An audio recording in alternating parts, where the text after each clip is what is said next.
Welcome to the Deep Dive. We're here to dig into some, well, often challenging source material and pull out the key ideas, the practical knowledge you can actually use. Yeah, and today we're looking at something pretty profound. The sources claim there's a kind of miracle working power inside each of us. A miracle working power. That Yeah. sounds big. What's the core idea we need to grasp right from the start? It's actually surprisingly straightforward, at least in principle. It's this. Your usual way of thinking, the mental pictures you hold in your mind day in, day out, those are the things that shape your life, your destiny. So, like, what you think is what you become, deep down. Pretty much. As a person thinks in their subconscious mind, that's who they are, essentially. Yeah. That's the fundamental claim. Okay. But if that's true, you immediately bump up against some really tough questions, don't you? The sources bring these up right away. Oh, absolutely. The big life question. Yeah, like why are some people just miserable, anxious, struggling financially, while others seem genuinely happy, calm, prosperous? Right. Or why does someone work incredibly hard, play by all the rules, and still fail? And then you see someone else who seems to glide through life, taking the, quote, effortless way, and they achieve amazing success. It seems unfair on the surface. And the toughest one for me is healing. Why do some people recover from things doctors call incurable, sometimes almost instantly, while others, maybe good, kind people, they just don't? Yeah, those disparities are hard to ignore, and our first instinct is usually to look outside ourselves for answers, isn't it? Totally. Luck, fate, maybe God's will, or just cosmic unfairness. But what's really fascinating about the material we're diving into today is that it insists the answer isn't out there at all. It's entirely internal. Internal. How so? The solution, they argue, comes from understanding and then using this magic power of your subconscious mind. Okay, magic power sounds a bit... Well, maybe the term's a bit dramatic, but the idea is that this power isn't some new discovery. It's ancient. It existed supposedly before any church, before any modern science. So what is it then? It's described as this inner gold mine, a source of infinite intelligence, boundless love, just waiting there, waiting for you to consciously tap into it. An inner gold mine. I like that image. But, philosophy is one thing. How do we actually access it? How does it work in practice? The sources use a metaphor, right? They do, and it's a really good one for understanding the difference between people who seem to succeed effortlessly and those who feel stuck. It's the analogy of the magnetized man versus the demagnetized man. Magnetized versus demagnetized. Okay, explain that. Think about a simple piece of steel. If you magnetize it properly, it can lift something like 12 times its own weight. Pretty impressive. Right. But if you demagnetize that same piece of steel, it can't even lift a feather. Nothing. Okay, I see the comparison. So how does that apply to people? Well, we see these two types all the time, don't we? The magnetized person, they're full of confidence, full of faith in what they're doing. So when an opportunity comes along, They step up. They have this quiet conviction, not arrogance, but a deep knowing that they're meant to succeed, born to win. they just go for it. Exactly. They trust that their inner thought, their intention, will somehow manifest. Now, the demagnetized person, totally different story. They get the same opportunity, maybe? Yeah, maybe the exact same one, but they're immediately swamped by fear and doubt. Uh-oh. The what ifs. Oh yeah, what if I fail? What if I lose everything? I'm not smart enough. People are going to laugh at me. Yeah. All that internal noise. And that fear, Yeah. it just stops them. It paralyzes them. That internal friction keeps them right where they are, unable to move forward. So our goal here in this deep dive is to figure out how to become that magnetized person. Precisely. To learn the techniques, understand the principles so you can tap into that inner power, that infinite intelligence, and stay, magnetized. All right, let's get into the nuts and bolts then. How does this supposed power actually operate inside us? The sources talk about a duality, right? Two parts to the mind. That's the foundational concept. You've got the conscious mind and the subconscious mind. And they have different names too sometimes. Yeah, you'll see them called objective and subjective, or waking and sleeping mind, surface self, deep self. Lots of terms, but they all point to these two distinct functions. Okay, so let's break them down. The conscious mind first. What's its job? The conscious mind is your reasoning mind, your objective mind. It's the part that deals with the outside world through your five senses: sight, sound, touch, taste, smell. So it's observing, analyzing. Right. Observing, reasoning, using logic. It's the voluntary part of your mental life. You use it to make decisions, choose your actions, learn new things. And the source is given a really specific role, Mm, like a guard, exactly. It's called the watchman at the gate. And this is maybe its most important function. protecting something. Protecting the subconscious mind from false impressions. Its job is to filter all the stuff coming in from the outside world. Like negative opinions, Yeah. doubts, fears. All of it. Suggestions from other people, limiting beliefs from society, news headlines designed to create fear.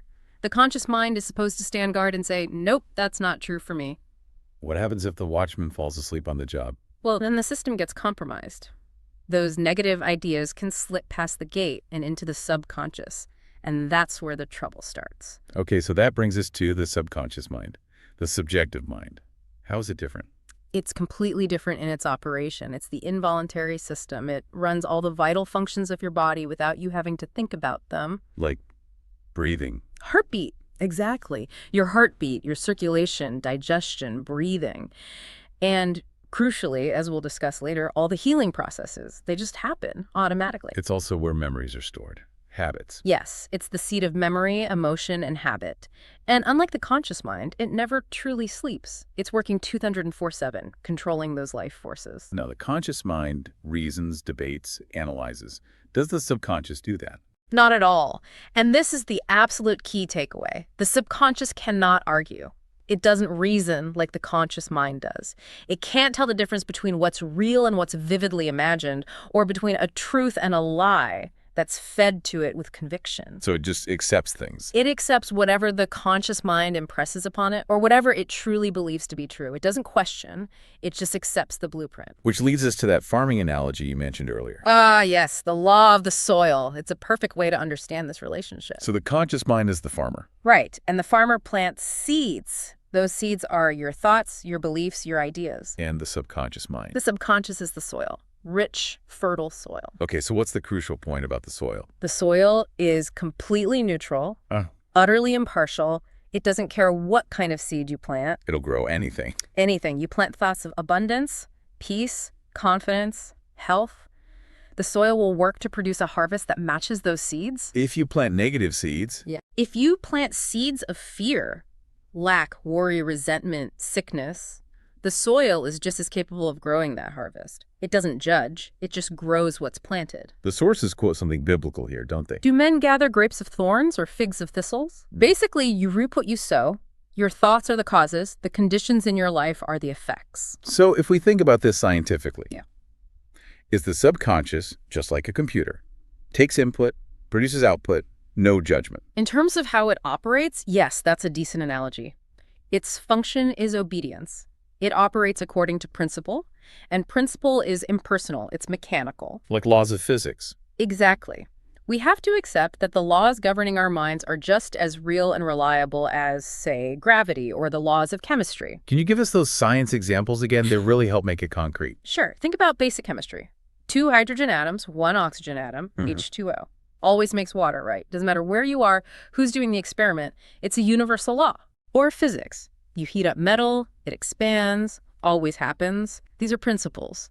The law of the subconscious mind is presented as being just as universal. Which is, remind us of the exact law. Whatever you impress upon your subconscious mind, especially when it's backed by strong feeling or belief, is expressed on the screen of space as condition, experience, and event. Wow. Expressed on the screen of space. That's quite a statement. It is, but the idea is it's not random magic. It's a law of correspondence. What's impressed within must be expressed without.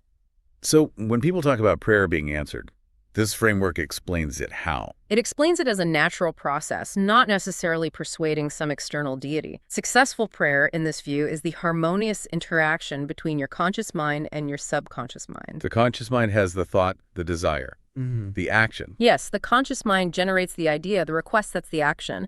You impress that idea, maybe health or guidance or success, onto the subconscious. And the subconscious. The subconscious, being principle, automatically reacts. It sets about executing that command using its inherent creative and life-giving power. It's action and reaction. Okay, so the conscious mind is the watchman, filtering input. And a lot of that input comes in the form of suggestion. Things we tell ourselves, things others tell us. Yeah. This seems like a really critical area. Absolutely critical. Yeah. Because suggestions are essentially the seeds we're planting, consciously or unconsciously. We need to differentiate the types, right? Autosuggestion first. Right. Autosuggestion is simply suggesting something specific and definite to yourself, giving yourself an instruction. The sources use the example of a singer. Stage fright. Yes, a young singer completely crippled by stage fright. That fear itself was a powerful negative autosuggestion that had taken root in her subconscious. I'm going to fail, they won't like me. So she couldn't just will the fear away. No, willpower often makes it worse, as we'll see. Instead, she used a specific counter-suggestion. She got quiet, relaxed her body. And repeated something positive. Yes, slowly, calmly, but with real feeling. I sing beautifully.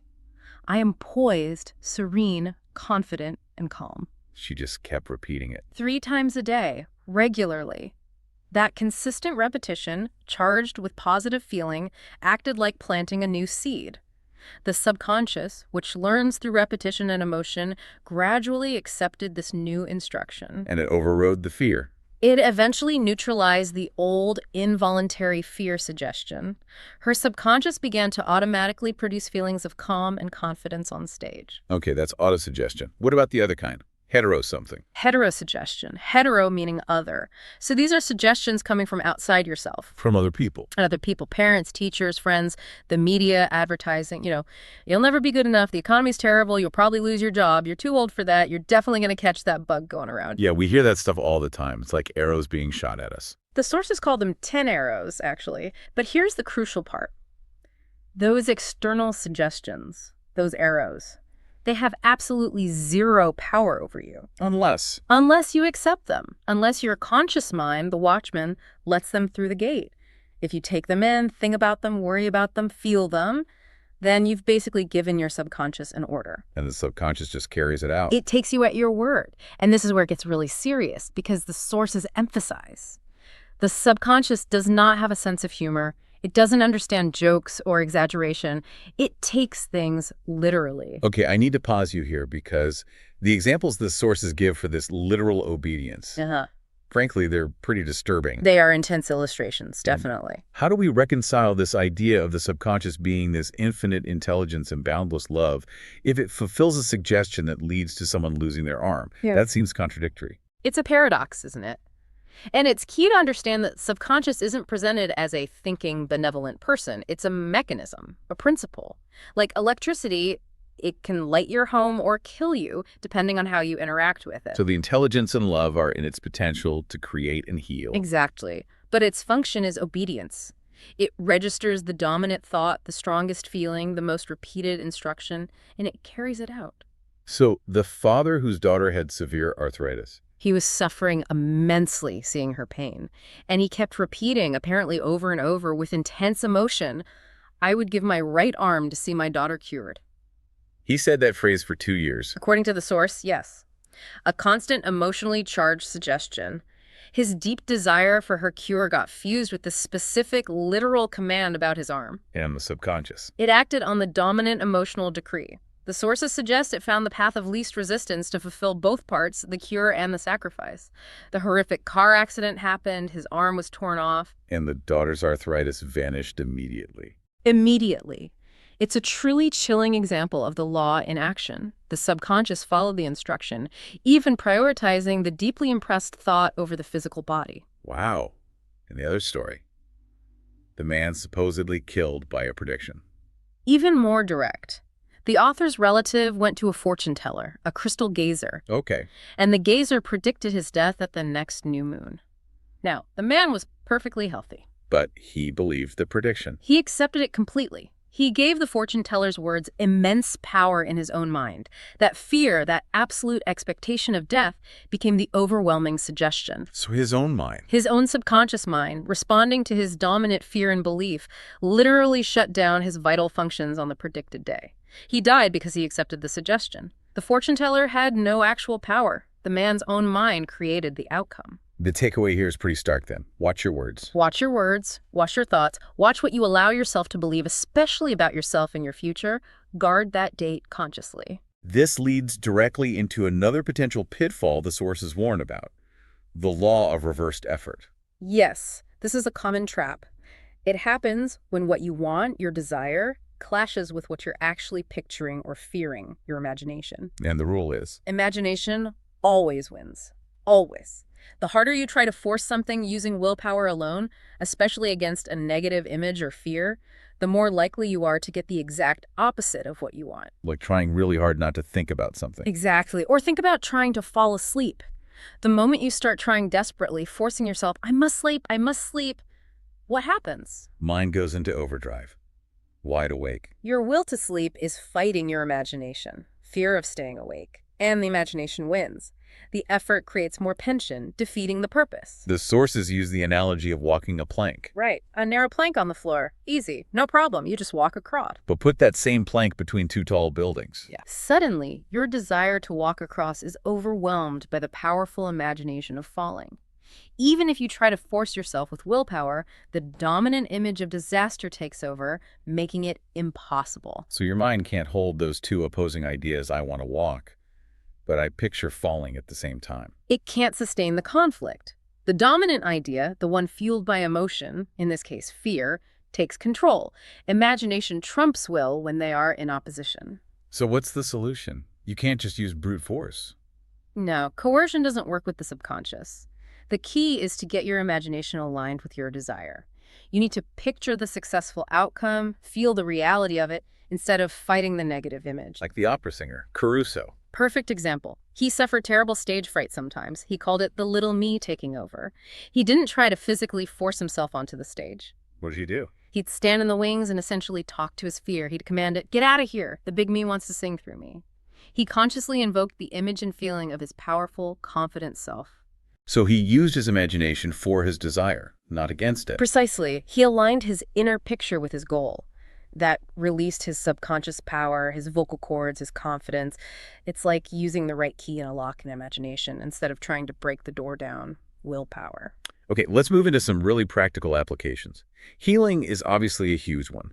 The sources seem to say that the actual object of faith doesn't matter as much as the belief itself. That's a central point. The healing principle, that innate intelligence within you that built your body, that's what does the healing. Belief is just the trigger. The thing that activates it. Yes. It works regardless of the specific creed, religion, or object the person believes in. Whether it's holy water, a relic, a specific prayer, or just a doctor's confident assurance. If the person believes they will be healed, that confident expectancy is communicated to the subconscious. And the subconscious being the builder. It gets the message. Okay. Time to repair. Time to restore the original perfect pattern. The source material is clear. What the subconscious created, it can recreate if the conscious mind's doubt and fear get out of the way. The story about the woman at Lourdes, Madame Beer, I think, that illustrates this. Madame Mary, yes. A classic case study cited. Her optic nerves were medically diagnosed as atrophied, basically dead. She was blind. But she went to the shrine at Lourdes. Yes, filled with faith and hope. She believed a miracle was possible there. That intense belief, that powerful expectancy, was the suggestion she fed her subconscious. And her sight was restored. Completely. The doctors confirmed her optic nerves were functioning again. The sources argue it wasn't the water in the grotto, it was her own subjective faith activating the creative intelligence within her, which then rebuilt the nerves. It's the internal response that matters. Like the other story, the man with tuberculosis. Right. He was supposedly healed by believing a piece of wood was a relic from the true cross. But it wasn't, was it? No. His son, in desperation, apparently bought a splinter of ordinary wood, had it set in a ring by a jeweler, and told his dying father it was a sacred relic acquired at great cost. And the father believed him. Totally. He clung to it, fell asleep with absolute faith that this holy object would save him, and he woke up healed. Again, the object was irrelevant. Completely. It was his own aroused imagination and profound belief, his subjective faith, that triggered the healing response in his subconscious. The belief was the medicine. So if we know the power is internal, how do we deliberately apply this for healing ourselves or others? What methods do the sources suggest? There are several techniques designed to bypass conscious resistance and impress the idea of health directly onto the subconscious. One is the affirmative method. Okay, what does that involve? It means you consistently state or affirm that health, harmony, and perfection are the underlying reality, regardless of what symptoms might appear on the surface. You focus on the principle of health, not the details of the disease. So you're kind of denying the power of the illness. You're denying its ultimate reality, yes. You're seeing it as a temporary shadow, a distortion of the true, healthy pattern. You affirm wholeness is already present. And a really powerful version of this seems to be the thank you method. Oh, immensely powerful, because gratitude is one of the highest, most receptive emotional states. How does it work? You give thanks for the perfect healing as if it has already happened. You feel the joy, the relief, the gratitude now. Even before you see the physical results. Especially before. By feeling thankful now, you are mentally and emotionally uniting with the desired outcome. You're sending the strongest possible signal to your subconscious that the healing is complete. It's like the source example of the boy thanking his dad for a bike before he even gets it. It shows absolute faith and expectancy. That makes sense. We also have the example of the minister healing his own lung cancer using the relaxation method. Yes, he understood the importance of bypassing conscious tension. His technique started with deep physical and mental relaxation. Getting the conscious mind quiet first. Exactly. He'd systematically go through his body. My feet are relaxed, my ankles are relaxed, getting into a very passive, receptive state, reducing mental interference. Then, in that calm state, he would gently instruct his subconscious. Simple, clear affirmations like, every cell, nerve, tissue, and muscle of my lungs are now being made whole, pure, and perfect. My whole body is being restored to health and harmony. Repeating it calmly with feeling. Yes. The combination of relaxation and repeated, gentle, positive instruction allowed the subconscious to accept the blueprint for health and override the disease pattern. He experienced a full recovery. Wow. Okay, there's one more really crucial element for healing mentioned. Forgiveness. Absolutely essential, according to the sources. They state very clearly that holding on to resentment, anger, criticism, condemnation towards others, or even yourself, acts like a mental poison. A poison lodged in the subconscious. Yes, and these toxic emotional patterns are seen as the root cause of many physical ailments, everything from arthritis to heart problems to skin conditions. Holding on to bitterness is literally self-destructive. So forgiveness isn't really about letting the other person off the hook. Not primarily. It's presented as a fundamentally selfish act, in the best sense of the word. It's about cleaning your own inner house. What you wish for another, you're actually creating within yourself because those thoughts and feelings impress your subconscious. So how do you do it? How do you genuinely forgive, especially if the hurt was deep? The technique involves quieting the mind, bringing the person or situation to mind without stirring up the old anger, and then affirming sincerely, I fully and freely forgive name. I release them mentally and spiritually. You have to really mean it, though. You do, you continue. I completely forgive everything connected with this matter. I am free and they are free. I wish for them health, happiness, peace, and all the blessings of life. You repeat this, feeling the release, until you sense a shift internally. How do you know if it's worked? If the forgiveness is real? The sources give an acid test. If you can think of the person or the past event and you feel no sting, no emotional charge, no sizzle, as they put it, then you know you've truly forgiven. The memory might be there, but the pain is gone. The mental poison has been neutralized. All right, let's shift gears to another area where people desperately want results. Yeah. Money, wealth, success. Many think it's all about grinding, hard work, sacrifice. But the sources argue pretty strongly against that, suggesting the effortless way of life is the best. Effortless. How can achieving wealth be effortless? Because, like health, wealth isn't fundamentally about external actions. It's an internal state. It's a subconscious It's a conviction. conviction of abundance. Exactly. Yeah. People who constantly focus on lack, who say things like, I can't afford that, there's never enough money, times are hard, they are literally instructing their subconscious to create more scarcity. They're writing mental blank checks for poverty. Okay, but what about just saying affirmations like, I am rich or I am a millionaire when, you're broke? Doesn't that just feel fake? It often does, and that's why it usually fails. There's a conflict. The conscious mind says, I am wealthy, but the subconscious feels lack and limitation. And the subconscious always responds to the dominant feeling, not the empty words. So you can't just plaster over the feeling of lack. No. You have to genuinely cultivate the feeling of wealth and abundance first. You have to build a wealth consciousness. How do you do that? One simple technique offered is to use the word wealth, just that single word. Repeat it slowly, quietly, feeling its implications, supply, security, ease, especially as you're drifting off to sleep. Why before sleep? Because the conscious mind's resistance is lower then. You're planting the idea and the feeling of wealth directly into the fertile soil of the subconscious. That seed, nurtured with feeling, can then attract the ideas, opportunities, and resources needed to manifest wealth externally, like compound interest in a bank. Interesting. Now, what about career success? Finding fulfilling work. The sources lay out 3 specific steps. Yes, a clear blueprint. Step 1, find out what you truly love to do. Work that doesn't feel like work because you enjoy it so much. Passion, basically. Right. Step 2, specialize in that thing. Become an expert. Aim to know more about it or do it better than almost anyone else. Mastery. Okay, what's step 3? This one seemed really important. Crucial. Step 3, make sure that what you love to do and are mastering also benefits others.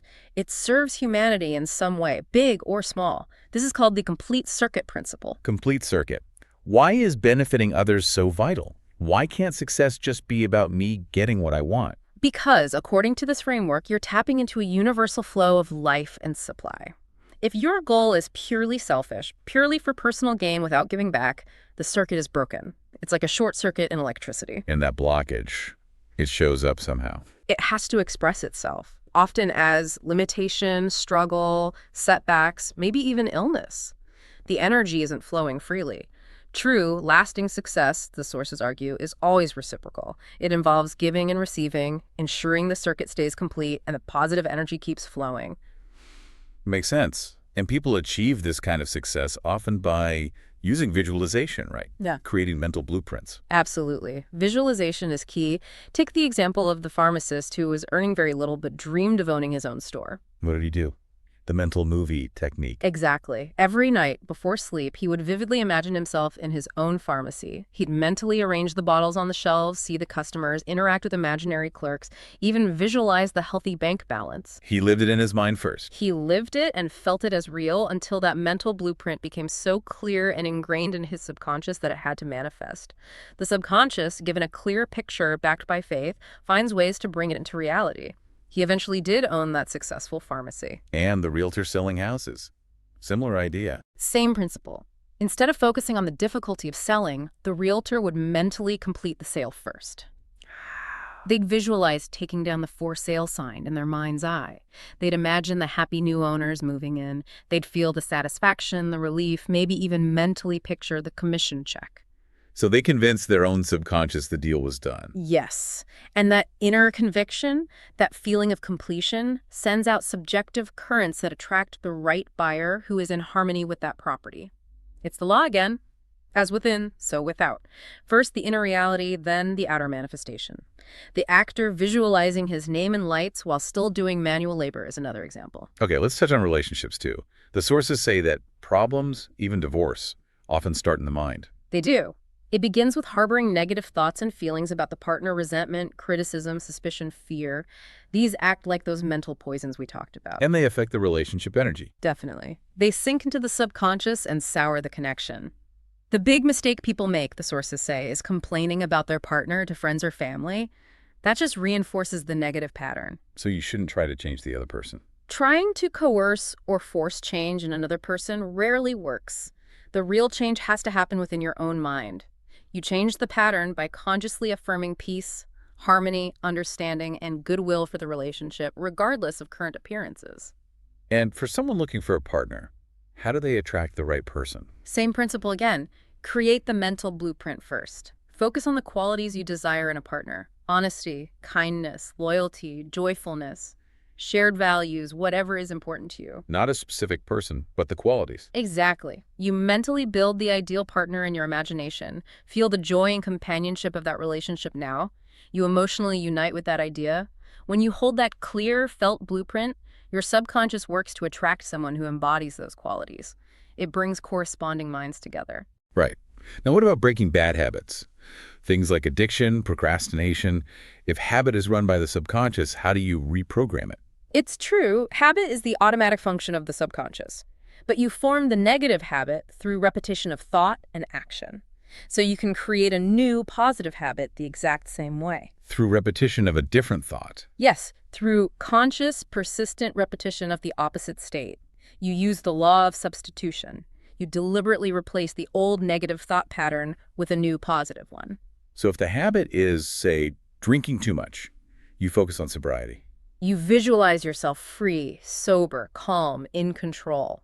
You feel the peace and freedom that sobriety brings.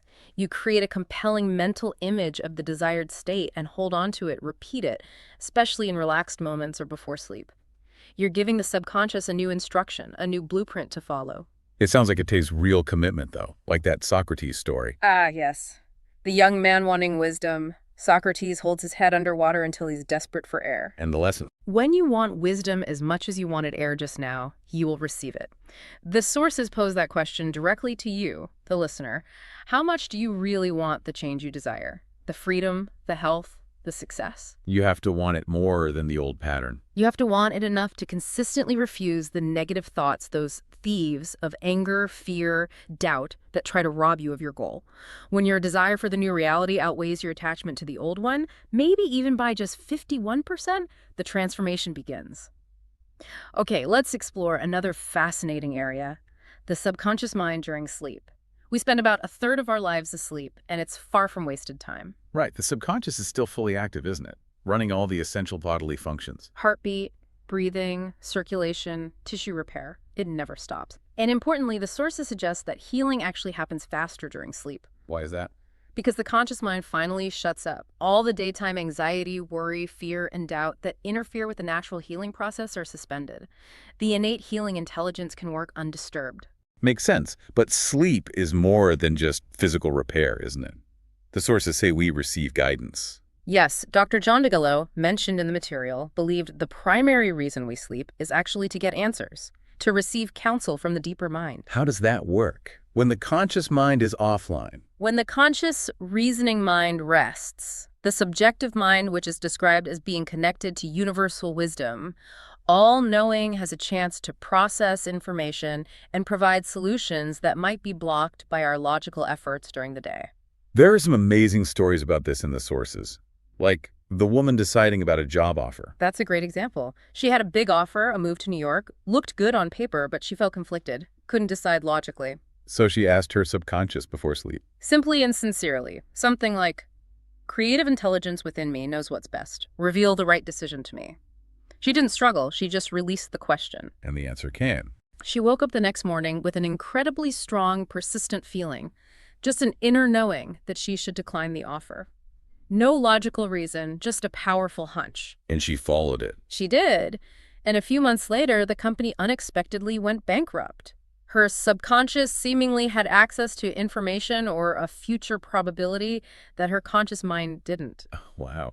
And it's not just personal decisions. Scientists have used this too. Oh, absolutely. Famous examples. Nikola Tesla, the inventor. He visualized his inventions. He claimed he built them entirely in his imagination first. He'd mentally construct them, test them, refine them, work out all the kinks in his mind's eye before ever building a physical prototype. He said they always worked exactly as imagined. He was tapping into that deeper, constructive intelligence. And the chemist who discovered the benzene ring. Friedrich von Stradonitz, a classic story. He struggled for ages trying to figure out the structure of the benzene molecule. Nothing worked logically. So he turned it over to his subconscious. He basically gave up conscious effort and asked his deeper mind for the answer. Later, in a sort of daydream or flash of insight, he saw an image. A snake. A snake biting its own tail, forming a circle or hexagon. That symbolic image, delivered by his subconscious, was the key, the ring structure of the molecule. It bypassed logic and gave him the answer directly. So whether you're a scientist, an artist, a writer like Robert Louis Stevenson, who apparently got plot ideas in dreams, the subconscious is a source of creative solutions. It seems to be a vast reservoir of information and creativity, accessible when the conscious mind gets out of the way. Okay, so for someone listening right now, maybe facing a tough problem or needing guidance, what's the practical technique? How do you tap into this during sleep? The simplest, most effective technique recommended is to condense your problem or request into a single, short, meaningful word or phrase, like just answer or guidance or solution or right action. One word. Or a very short phrase. Then, as you're getting drowsy, relaxed, drifting off to sleep, repeat that word or phrase over and over, like a lullaby. Gently, peacefully, with faith that the answer will come. You're impregnating the subconscious with the request. Exactly. You're charging it with the task. And the answer, according to the sources, usually doesn't come as a voice booming from the heavens. How does it come? Often is that inner knowing upon waking, a strong feeling, a clear hunch, a sudden insight during the day, or sometimes a significant dream. You just know what to do. Like the man who used this technique to find his father's lost will, the answer came as an overpowering hunch about where to look. This really ties everything together, doesn't it? Yeah. Our thoughts creating our reality, even influencing the future that's apparently already taking shape in our subconscious. It does. The sources strongly suggest that your future, because it's the logical outcome of your current habitual thinking and beliefs, is already present as a pattern within your subconscious mind. But the good news is, You can change the pattern. you are the architect. You can always provide a new blueprint. By changing your thoughts and feelings now, you are actively reshaping that future reality. You can remake yourself. Wow, we have covered a lot of ground today. This is really deep, powerful material. Let's try to synthesize the absolute core takeaways for everyone listening. What's the most crucial thing to remember? If you remember only one thing, let it be this. The treasure house is within you, right now. Infinite intelligence, boundless power, limitless supply. It's all inside your own subconscious depths. You don't need to acquire it, you just need to access it. And accessing it comes down to understanding that you are the thinker. You're the only one choosing the thoughts in your conscious mind. Precisely. Your thoughts, the ones you choose to focus on and feel, are the causes. The response of your subconscious mind, which manifests as the conditions, experiences, and events in your life, is the effect. Cause and effect, input and output, seed and harvest. It's that direct. And what really stands out, I think, is the immense power and, frankly, responsibility this places on each of us. You're not just drifting through life reacting to things. Not according to this view. You are the captain of your ship, the master of your fate, the director of your own mental movie. You have the power right now to choose health over sickness, abundance over lack, joy over sorrow. By consciously choosing what you impress on that subconscious mind. Yes. By being that vigilant watchman at the gate. By choosing thoughts of harmony, health, peace, and goodwill, and feeling the reality of those states now, you are instructing your subconscious to make them manifest. Choose life, choose love, choose health. That's the essence of it. Align yourself mentally and emotionally with the good you wish to experience, knowing your subconscious will faithfully execute that blueprint. Okay, so for our final provocative thought, if the subconscious is timeless, and our future is being shaped now by our thoughts, what does that really imply? Well, that's the mind-bending part, isn't it? The sources suggest that because your future is the result of your present habitual thinking, it, in a sense, already exists as a probability pattern within your subconscious. Unless you change your thinking, that's the path you're heading down. So the question becomes, Knowing that your thoughts are creative, knowing that your future is, in a very real way, residing within you right now, what is the most powerful, positive, life-affirming thought, feeling, or image you could deliberately choose to impress upon your subconscious? Starting this very moment, what future do you want to start building right now? something to definitely ponder. Go forth, use these principles, apply these truths, and see what wonders unfold in your life. Keep choosing the good. Keep on keeping on until the day breaks and the shadows flee away.